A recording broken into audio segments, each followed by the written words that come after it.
সুন্দর একটা ফুল ড্রয়িং করা শেখায় আপনাদেরকে। দেখুন এখানে দেখুন এইভাবে ইউ এর মতো একটি লেটার করে শেপ করে এইভাবে দেখুন এখানে নিয়ে আসবো, এরপরে এইভাবে উপর দিকে যাব, এই যে আবার এটার সাথে মিলে দিব।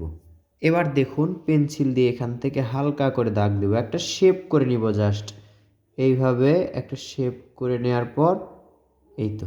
এখন এর মাঝে আমরা পাপড়ি আঁকবো। পাপড়ি কিভাবে আঁকবো, এখান থেকে দেখুন এই যে এখানে তুলে এই যে এরকম পাপড়ি আপনারা সহজে আঁকতে পারবেন। আবার একটা কি করব, বড় করব, বড় করে এটার সাথে মেলাবো।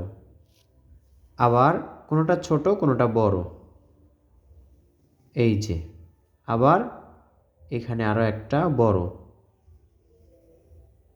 এই পাশে আমরা আরও একটা পাপড়ি আঁকতে পারি, অল্প পাপড়ির অর্ধেক।